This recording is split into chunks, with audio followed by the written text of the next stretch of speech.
আরজিকর কাণ্ডের পর যে নিরাপত্তার দাবি তুলেছিলেন আন্দোলনকারী চিকিৎসকরা, সেই নিরাপত্তাহীনতার শিকার এবার বর্ধমানের হাসপাতাল।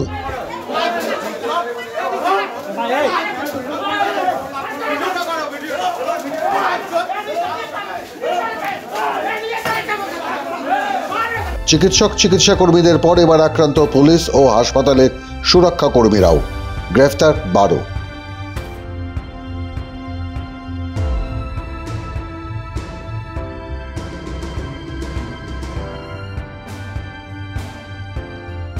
পূর্ব বর্ধমানের বামচাঁদাইপুরে অনাময় সুপার স্পেশালিটি হাসপাতালের এই ছবি।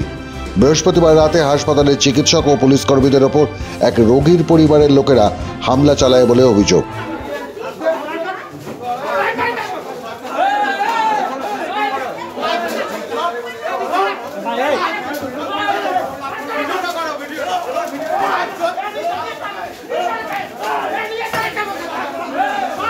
জানা গেছে, শক্তিগড় থানার স্বস্তিপল্লীর এক যুবক বৃহস্পতিবার রাতে পায়ে চোট নিয়ে হাসপাতালে ভর্তি হন।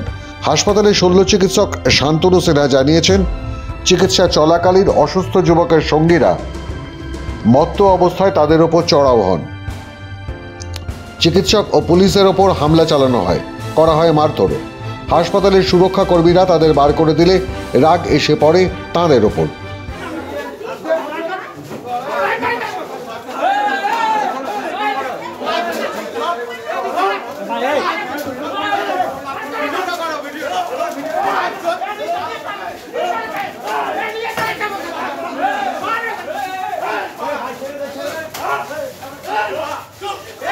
ছবি দেখলেই বোঝা যাবে প্রথম থেকে প্ররোচনা ছিল রোগীর সঙ্গীদের পক্ষ থেকে।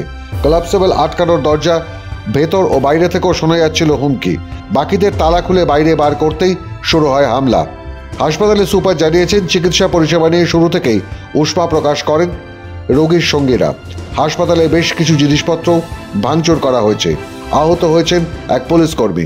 ঘটনাটা একটা ইনজিওর্ড পেশেন্ট এসেছিলেন, তার একটা পায়ে ইনজুরি ছিল। সেই ইনজুরিটার জন্য ট্রিটমেন্ট চলছিল, ম্যানেজমেন্ট চলছিল। তার মধ্যে যে পেশেন্ট পার্টিরা ছিল তারা একটু অ্যাজিটেটেড হয়ে যায় এবং আমাদের ডাক্তারবাবু, নার্সিং স্টাফ, আমাদের নিজস্ব যারা স্টাফ আছে তাদের, পুলিশ পার্সোনাল, তারা বোঝানোর চেষ্টা করে তাদেরকে সরিয়ে দেওয়ার চেষ্টা করছিল, কিন্তু কোনোভাবেই কিছু হয়নি। তারা সামান্য ভাঙচুরও করেছে, ডাক্তারবাবুকে ধাক্কা দিয়েছে। আমাদের যে পুলিশ পার্সোনাল একজন বেশ ইনজিওর্ড হয়েছে, তাকে অ্যাডমিট করা হয়েছে। বাকি 4-5 জন পুলিশ পার্সোনালকে প্রাথমিক চিকিৎসার পরে ছেড়ে দেওয়া হয়েছে। তারাও আন্ডার অবজারভেশনে আছে এবং তারপর পুলিশ এসে পুরো ব্যাপারটা টেক আপ করে এবং এখন পরিস্থিতি একদম নিয়ন্ত্রিত। ঘটনায় বেশ কয়েকজন পুলিশ কর্মীও জখম হন। তাদের একজনকে হাসপাতালে ভর্তি করা হয়েছে। এই ঘটনায় ফের হাসপাতালের নিরাপত্তা নিয়ে প্রশ্ন উঠে গেল। আরজিকর কাণ্ডের পর থেকেই নিরাপত্তাহীনতার কথাই জানিয়েছিলেন জুনিয়র ডাক্তাররা। নবান্নের বৈঠকের সরকারি প্রতিশ্রুতি ফের বেআব্রু হয়ে সামনে এলো। হাসপাতালে অশান্তির খবর পেয়ে ঘটনাস্থলে যান জেলার অতিরিক্ত পুলিশ সুপার অর্ক ব্যানার্জি ও শক্তিগড় থানার ওসি। তবে পুলিশ কর্মী আক্রান্ত হওয়ায় এবার পুলিশ রাতেই গ্রেফতার করেছে 12 জনকে। আজই তাদের তোলা হয়েছে আদালতে। মাধ্যম ব্যুরো রিপোর্ট।